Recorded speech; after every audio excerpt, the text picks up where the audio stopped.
Doctor Yunus হলো পাথর, হিমালয় পাথর। হ্যাঁ, কি দেওয়াক বানাতে পারে? আর এই ছাত্ররা কিভাবে নির্বাচিত করলো? হ্যাঁ বাপরে, আমার মনে হয় ডক্টর ইউনূস যদি না হতেন একদিন অগুড়িয়ে দিল। কিন্তু আমি যেদিন জাতিসংঘের ওই বিশ্ব কনফারেন্সে যখন ডক্টর ইউনূস হাজির হয়েছেন, কেবল রুমের ভিতর ঢুকছেন, আমি ছেলে বল বাবা ফেসবুক অন করা দেখাই লাগবি।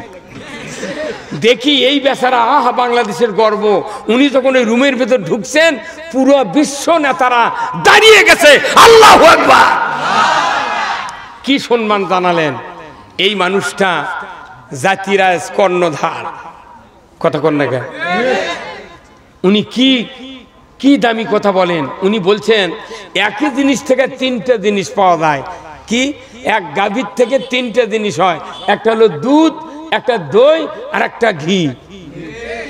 তিন জিনিসের তিন রকম দাম, তিন জিনিসের তিন রকম দাম।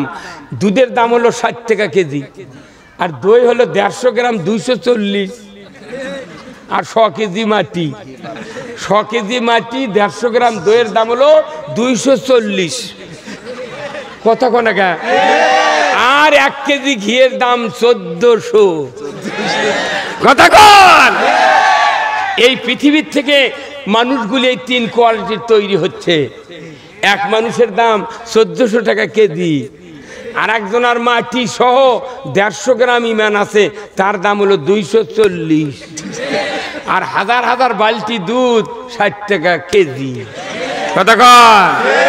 এখন আপনি কোন, যে লোকটা এত বড় দামি কথা ফেসবুকে ছাড়লেন, এই লোকটা আজ থেকে 7 দিন আগে বলেছেন আগামীর বাংলাদেশ ইসলাম দিয়ে চলবে। আল্লাহু আকবার। আমরা চাচ্ছি এদেশে ইসলাম কায়েম হোক। আপনারা কি চান? কারা কারা চান একটু হাত তুলে দেখেন তো। এই হুজুর আপনার হাত, হুজুর, ওই হুজুর পাগড়ি আলা হুজুর হাত তোলে না গা। আপনি হাত তোলেন না কি কারণে? লিল্লাহে তাকবীর, নারায়ে তাকবীর, আল কোরআনের আলো, নামান হাত। যতক্ষণ প্রত্যেকটা মসজিদে জুমার দিনে ইমামের বক্তৃতা শুনে মুসল্লিরা আল কোরআনের আলো, সংসদের আলো না বলবে, ততদিন এদেশের মানুষকে ইসলাম বুঝানো সম্ভব নয়। ইসলাম বুঝতে গেলে আমাকে সংসদে ইসলাম দাঁড় করাতে হবে। কি এখন আমাদের দেশের অবস্থা কি হয়েছে কোরআন থেকে একটু বলবো। আগে আপনাকে ব্রেন আমি ওয়াশ করতেছি। আচ্ছা মনে করেন এই প্রফেসর সাহেব ধরেন, এনার কথাই কই, ইনি আমার লোক, এনার কথাই বলি। কি কথা বলছি আপনি? চুপ করে থাকেন, খালি শুনে যান। এনার স্ত্রী আছে না? আছে না? এনার স্ত্রীর মনে করেন 2.5 হাত চুল, মাথার কয় হাত? 2.5 হাত। এনার স্ত্রীর মাথা হচ্ছে উকসি, খুকসি, হচ্ছে উকুন, আর হচ্ছে মাথা চুলকানি। ইনি 5 লাখ টাকা ফুরেছেন চর্ম রোগের ডাক্তার দিয়ে দেখে দেখে, 1000 টাকার সাবান দিয়ে উকুন যায়নি, খুকসি যায়নি, শ্যাম্পু ব্যবহার করছে, সব শেষ পর্যন্ত স্ত্রী আস্তে আস্তে সুখে সুখে চিনতে বেঁধে গেছে, ভালো হয়নি। এনার একজন খুব নিকটতম রিলেটিভ, কিন্তু মূর্খ সুর্গ মানুষ, উনি আবার এনার সমন্দির জামাই। উনি এসে বলছেন ফুবা, ফুবুর বলে অসুখ, মাথার চুলত বলে উকুন হচ্ছে, উকসি হচ্ছে, চুলকানি হচ্ছে, অনেক টাকা পয়সা খরচ করছেন। ফুবু বলে খুব বেকার, তো অনেকে চিকিৎসা, কি খবর? বলছে বা তোমার ফুবু শরীর বাঁচাই কোটি। তো তখন ওই মূর্খ মানুষের কথা, ফুবু আপনার কি সমস্যা? কই বা বাইসে আছি রাখিছে আল্লাহ, কিন্তু মাথা তো অনবরত চুলকান লাগে না, বা শান্তি নেই, চিন্তাই মরে দিতে, এত ওষুধ খাইছে ভালো হলো না। তখন ওই জামাই দেশে এই প্রফেসরক বলছেন যে ভাই বা ফুবু বা চাচা, একটা পরিচয় আছে তো, এনাকে বলছেন যে আপনি 5টা টাকা দেন তো। কয় টাকা? ফুরাছে কয় লাখ, চাষে কয় না। তখন কইছে 5 টাকা কি করবে? কই 5 টাকা আমি ব্যারামে একবারে ভালো করে ফেলতে। তোর কাছে তোমার মাথা ঠিক আছে? 5 লাখ ফুরেছি, কিছু হয়নি, আর তুমি 5 টাকা দিয়ে কি করবে? তখন ওনার স্ত্রী বলছেন দেন না কে, 5 লাখ ফুরেছেন, আমার জামাই তো ওই তোর ক্ষতি করবে না, 5 টাকা দেন, ভালো না হয় 5 টাকা ফুরে যায় দেন। তখন এই কথা শুনে জামাই বলেছে ফুবা 5 টাকা যদি ভালো না হয় আমরা 500 টাকা পুরস্কার দেবো। বাপরে কি গ্যারান্টি রে, ওয়ারেন্টি গ্যারান্টি। তখন 5 টাকা দেশে বার করে যা রেল গেটে যায়, ওই যে 3 কানি নাই, দুইয়ের একটা দোকান আছে, ও নূর হোটেলের ডানে এক দোকানত যা কছে, ভাই একটা বেলেট দেন তো। কি লেসা? বেলেট আনছে। বেলেট আনে ফুবাক দিতে, ফুবা আপনি আমার ফুবু শরীরে না মাথা কামে দেন তো। একবার বেলেট দিয়ে কামে দেন, আমি এটি দাঁড়িয়ে আছি। এই সার তন করছে কি মাথার চুল ভিজা, একবার 10 মিনিটের মধ্যে মাথা কামে দিয়েছে। কামে দেখে উকুনও নাই, চুলকানিও নাই, খুকসিও নেই। তখন করছে যে কেবার কি হলো? করছে না আপনি তো আরো 6 মাস আগে কামে দিলেন, একদিন চুল 1.5 হাত হয়ে গেল। উনি আপনি মরিছেন কে? এটা কতক্ষণ? তাহলে আপনার আমার স্ত্রীর মাথার যদি এইরকম অঘটন ঘটে যায়, তাহলে আর ওষুধ কি? বেলে। কতক্ষণ? তাহলে মাথার যদি এই সমস্যা হয়, বেলের ছাড়া চিকিৎসা করা যাবে। তাহলে বাংলাদেশে একটা মাথা আছে, সেই মাথার নাম কি? কতক্ষণ দেখা আর পারে না। বাংলাদেশের মাতার নাম কি? জোরকার নাম কোন কি? সংসদের কতগুলো সোয়াব হবি। রসুলের সংসদ ছিল মদিনার মসজিদে নববী। যে সংসদে রসুল বিচার করছেন, ওই সংসদ আলা মসজিদে নামাজ পড়লে 1 রাকাত 50,000 রাকাতের সোয়াব। আর যে মসজিদে জিকির হয়, যে মসজিদে লেখা আছে দুনিয়াবি কথা বলা নিষেধ, ওই মসজিদে নামাজ পড়লে 4টাও সওয়াব হয় না। তাহলে যে মসজিদের সংসদ, সেই মসজিদে নামাজ পড়লে 50,000 রাকাতের সওয়াব। তাহলে আমাদের দেশের মসজিদগুলিতে যদি কোরআনের আইন বিজয়ের বক্তব্য হতো, কারুকালাম হতো, আমার দেশের মসজিদগুলিতে ওই রকম আল্লাহ সওয়াব দিত। আমরা মসজিদ তৈরি করতে ব্যর্থ হয়েছি। কি কথা রে? 40 বছর ইমামতি করে, মসজিদ লেখে থাকে দুনিয়াবি কথা বলা। উত্তর ভাই কি কথা কেন? আপনি ভয় করেন?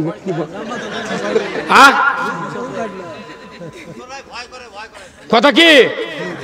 দুনিয়াবি কথা বলা নিষেধ যারা বলেছে, এই কথা লেখা একদম হারাম। লিখতে হবে ফাইসা অশ্লীল কথা বলা যাবে না।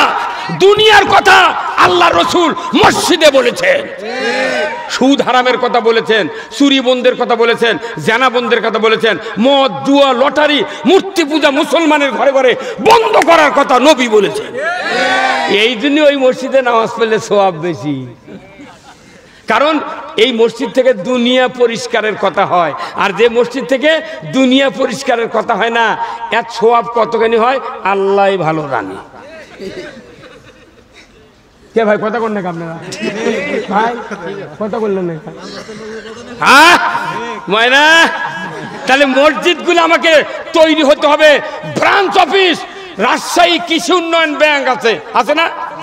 আপনার বগুড়াতে কৃষি উন্নয়ন ব্যাংক আছে। ওই ব্যাংকের আদলে বাংলাদেশ কৃষি উন্নয়ন বোর্ডের থেকে কৃষি ব্যাংক চলে।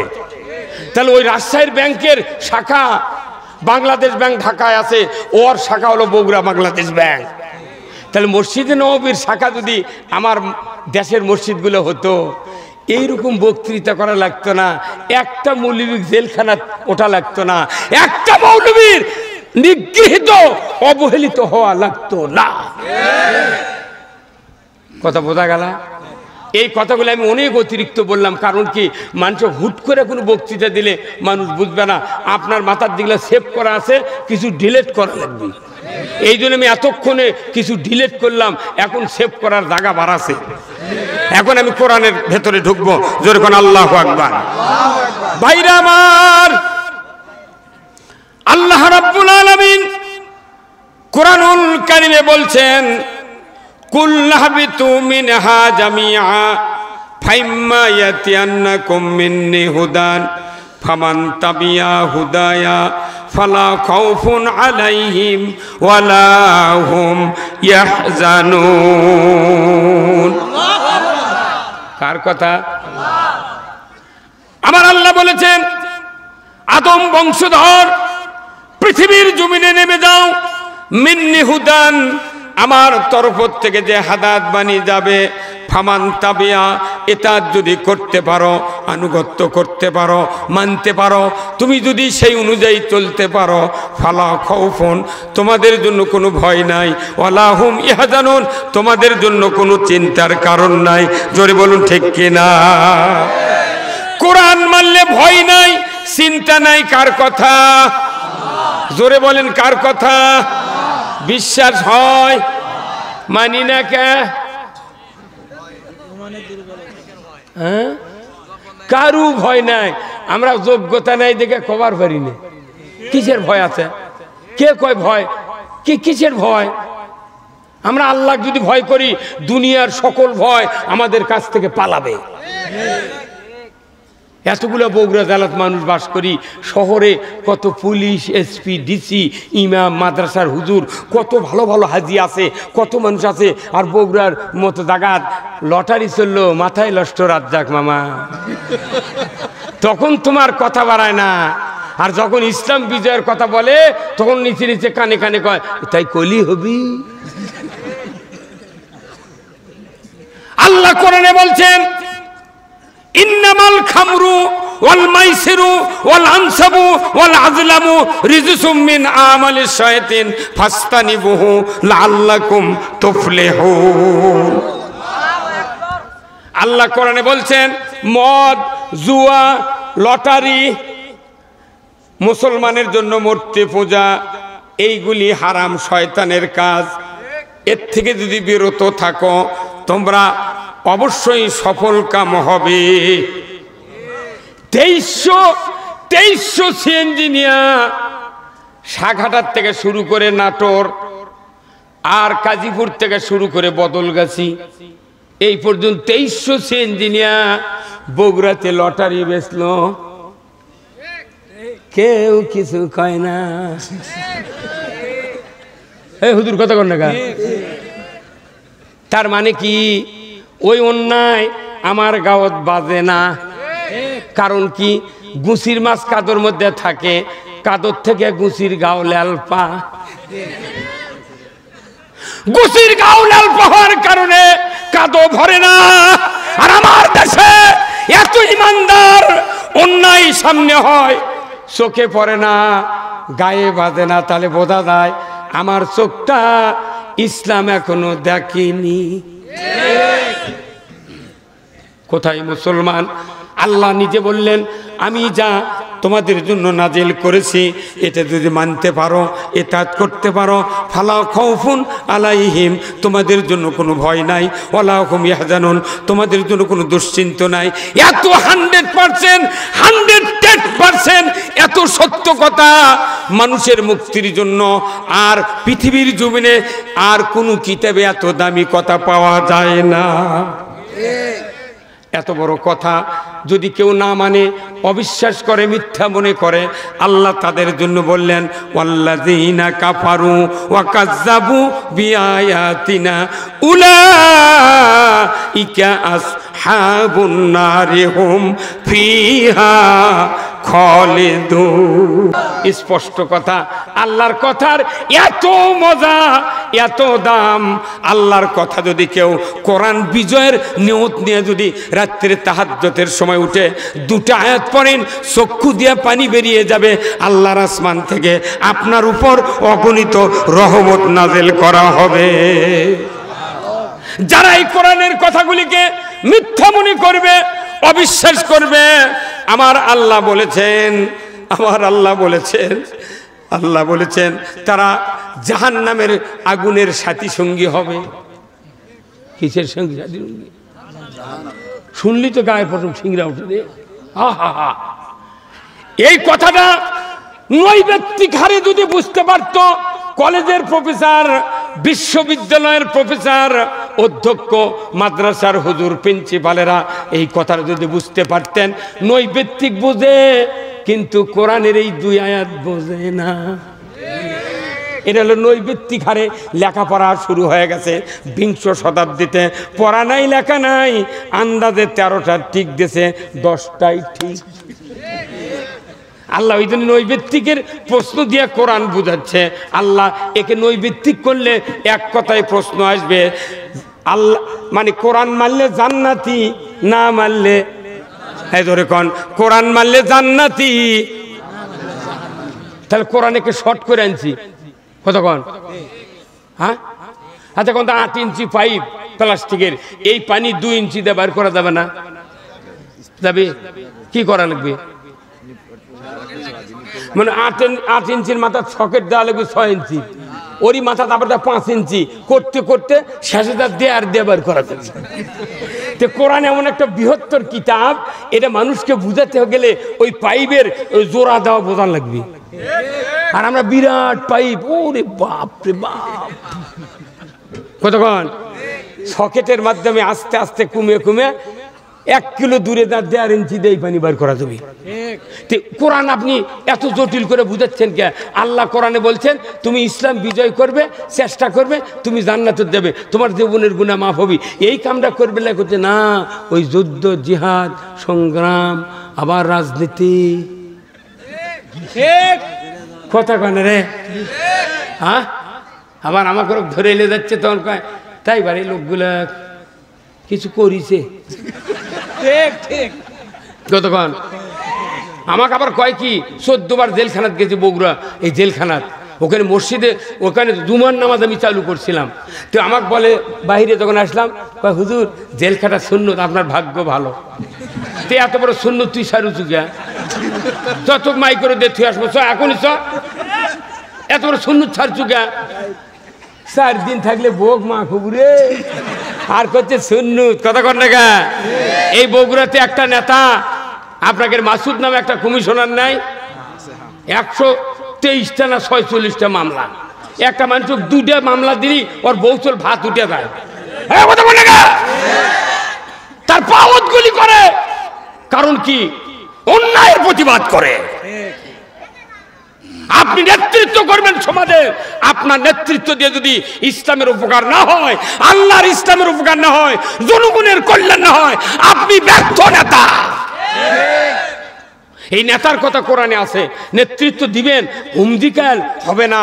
কোরআনের সূরা হামিমার শেষদার 29 নম্বর আয়াতে চলে যান। আল্লাহ বলছেন কেন কোরআন মানলে জান্নাতি, না মানলে জাহান্নামী। এটা নেতৃত্বের মাধ্যমে জাতিকে বুঝাতে হবে।